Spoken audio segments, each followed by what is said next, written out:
Alright. What's up, WH Wood? I'm Mr. Boss, and today, guys, welcome to a brand new YouTube video, and today, welcome to my sort of rundown of the last 8 days of testing. So that was about 2 weeks ago. The first Grand Prix in Melbourne, Australia starts next Friday, which is, well, really exciting. A week today as I'm recording it, and we really don't know who's going to come out on top. The top battle right at the top there is very close between like 3 or 4 teams. And then the midfield battle, we have no idea who is where, to be honest. So I'm going to run down the teams one by one. I have to start with the World Champions Mercedes. World Champions in 2014, 2015 and now 2016. Can they make it 4 in a row? Well, maybe not, because it is, I mean, that car was very reliable and it was very quick. They've always produced reliable, quick cars, Mercedes. But not the fastest time overall. I'll get onto Ferrari in a minute. But it's going to be very, very close. That said, they haven't put in a really quick quali lap yet. I don't think they did a really, really low quali fuel run yet. So we don't know really how they stack up to Ferrari. We don't know what engine modes they're running throughout the weekend. They could actually be very, very, very quick, and they haven't actually gone to their top engine mode yet. So we'll have to see. Valtteri Bottas, of course, one of the big driver moves for this year. Looking very good in comparison to Hamilton. His lap time was quicker than Hamilton's fastest lap time for the 8 days. Now, once again, that's not necessarily genuine pace. We don't know what fuel runs Hamilton ran in comparison to Bottas. They could be testing for different things, so we can't really compare those 2 times until we get to Melbourne. But wow, it's a very nice looking car, got a very nice looking driver lineup, and I personally would put them as favourites, at least at the start of the season, but we'll have to see. But we all thought Red Bull would be their closest challenger, or maybe not. Ferrari, what a test. That was a really good test. They've got a strong driver lineup in Raikkonen and Vettel, who, I don't know, I mean, there's rumours of that changing for next year, but I personally think it would be pretty safe for at least the next year. It depends when Raikkonen will retire, because I think that's sort of coming to that point. And to be honest, in my opinion, that's the best looking car. I know a lot of people seem to think it's the Toro Rosso or the Merc or the Red Bull.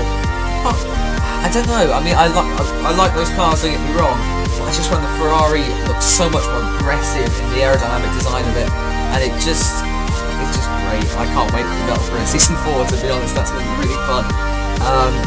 But it could beat the Mercs. It could very definitely beat the Mercs. It's got the fastest time overall in testing. And it's definitely going to be a close fight, at least between those 2 teams, and possibly Red Bull. Let's go on to Red Bull, keeping their cards very close to their chest. Very secretive. It's a very different looking car with that hole in the nose, which we're not 100% certain if it's legal yet. We presume it will be. Adrian Newey seems to think it's legal, so we'll have to see. It wouldn't be the first time though Red Bull have sort of pushed the boundaries. I think we go back to 2010, the flexible front wings. That caused a big controversy back then, but we don't know where they are. We think they're probably second, first or third. They're in that top 3 range, but they haven't showed any great pace yet. However, bear in mind, I don't think they did any quali runs at all over testing, or no major, fast full-out lap times. So we really don't know where they are. And also, that car was looking very bare through testing. There was not many aerodynamic components in the car. They're keeping a lot of things very secretive, and that's a big risk because they can't test those things now. But now the other teams won't be able to see what they're doing behind the doors of their factory. Williams are the unknown, the very big dark horse. Of course, they led. I think Massa, he got top in at least one of the days on day 2, maybe 2. I think it was just 1 though. I think it was just the second day of test 2. But yeah, they're the big unknown. I think if they're not in that top 3 looking for podiums, then they will definitely be at the head of the midfield, and possibly might be in a little race of their own, because I think they're probably faster than the rest of the midfield, but they might be slower than Red Bull, Mercedes and Ferrari. I mean, we'll see. The only thing that I think will drag them down will be Lance Stroll. At least at the start of the season, he was very unreliable. I mean, I'm sure he can do great things, but has he been brought in a little bit too early? We saw some recklessness from Verstappen when he came in, And could this just be a repeat? I mean, Williams are getting a lot of money out of it, but they're also taking a big risk. I mean, he crashed 3 times in 2 days, and they had to sit out the last day of the first test because of one of the crashes he had. So that will be an interesting talking point, especially in Australia when they get into race mode and we have 20 odd cars go down to turn 1. Could we see a pile-up? Maybe. I don't know. I'm not going to think too far ahead, but if it happens, I'm calling it now. So let's have a look at the rest of the midfield. It's not Toro Rosso. Best looking livery on the grid, hands down. Best looking livery. I love it. However, that Renault engine, I probably should have said this when I got to Red Bull, it's not looking the most reliable. There's something wrong with the engine UH. That is worrying for all the Renault customer teams and their main team, who probably do even worse. We'll get to them in a sec. They're also an unknown. We don't know where they are in the midfield. This big midfield battle, Toro Rosso, Force India, Renault, and maybe McLaren, we will see. Is looking very. It's looking very close. Let's put it that way. We don't know where they are yet. That reliability, though, I think could drag them down a little bit. But hey, nice livery, very good driver lineup. Kvyat needs to prove himself this year, and if Sainz can't get into Red Bull, I think he'll be looking elsewhere. Maybe if Raikkonen retires and look at Ferrari, but I think Grosjean might be looking for that seat. Mercedes, that could be another one. Sainz to Mercedes if Bottas doesn't show up, or Hamilton packs his bags, but I think that's quite unlikely. I think we'll see Bottas at Mercedes for at least another year. I know he's only got a 1-year contract, but we'll see. Force India, we've gone from the best livery in Toro Rosso, but definitely to the worst. If you haven't seen the new pink one that was released on Monday, or Tuesday, I think it was Tuesday it was released. Don't, please, it's the most disgusting thing I think I've ever seen. I know some people like it, but I can't see why, personally, and I think not only is the livery taking a step back, but I think also the car in the pecking order is taking a step back. I don't see them repeating form. I really can't see them repeating form. I mean, they said they want to do better. That means they're going to have to beat Red Bull, Mercedes or Ferrari, and I can't see Force India doing that.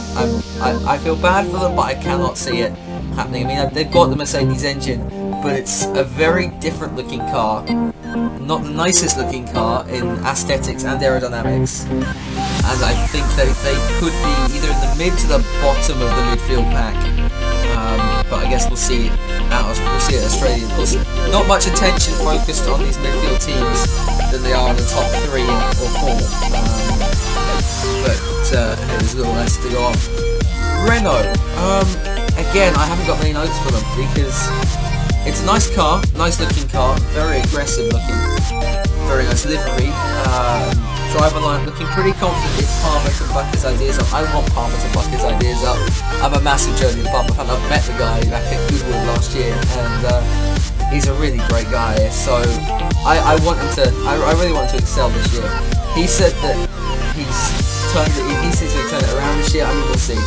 But once again, that engine, they say they're going to bring a new spec engine to Melbourne, which might be more powerful and reliable, so maybe that'll buck Red Bull up, maybe that will buck Toro Rosso up, maybe that'll buck them up. I think they'll definitely improve their position on last year. I think they'll probably leapfrog Haas and perhaps Toro Rosso.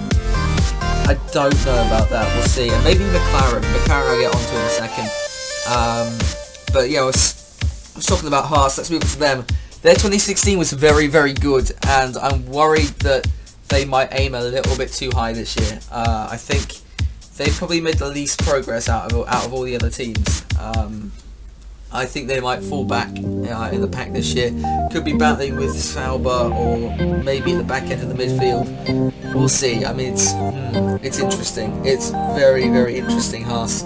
Sauber then. Sauber, their 25th year in Formula 1. Driving out with Verline, who has left with the Funk Manor team, and they've kept Ericsson. I personally would have kept NASA. I think NASA brings more money in. He brings that Brazilian sponsorship in, which is obviously not present in the car this year, and they haven't got a title sponsor anymore. So I think that might have been a mistake kicking NASA out the team, but I guess we'll see. And they look like, sadly, their 25th year might be another one to forget for Sauber. I think they're going to be right near the back. There's nowhere to hide now, man. There's not in F1. So it's going to be very, very interesting. I'll be honest. And then finally, McLaren.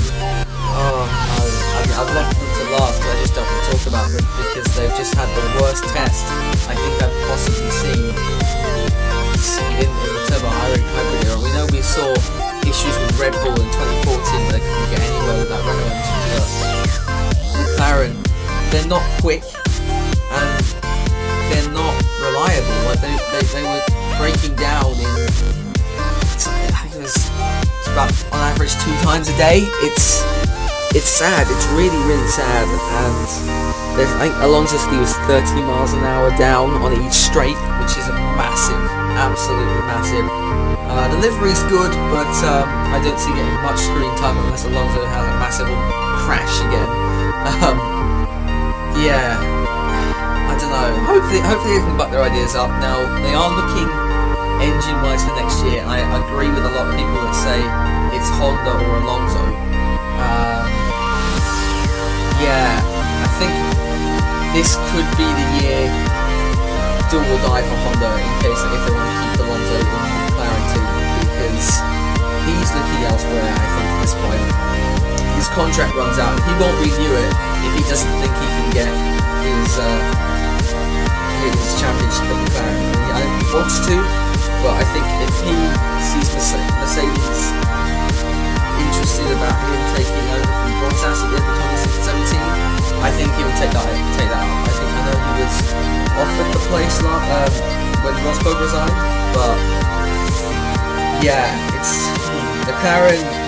I think if the car, at least they say the car would be winning if it had a Mercedes engine. So if Honda buck their engine ideas up, if they can get a more powerful engine maybe halfway through the year or something, or next year, maybe we'll see them winning. But no, I think winning's a little bit too optimistic. At least we might see them at the front of the midfield, but I think they're falling back. They might be, if they finish at all, they could be in the back rafters of the Sauber bus. Like, it could really get that bad. But I think I'm waffling on now. Australia, who do I think the pecking order will it be? Well, I can only tell you the top 3. I think it will be Mercedes, Ferrari, Red Bull. Looking at the test data, but you really can't go off that. You don't know what fuel loads or anything like that. They've been saying that lap time's on. So I think if I had to give a podium for Australia, I would say Hamilton, followed by Vettel and Bottas. That's what I'm going to say. Yeah, Hamilton, Vettel, Bottas. We'll see what happens, and I will talk to you maybe after Australia. If this gets enough likes, I might do this for every single race. We'll see. Anyway, if you did enjoy the video, don't forget to leave a like, comment, and of course subscribe, and I will see you in the next video. This has been David the Boss, and I'm out of here. Peace.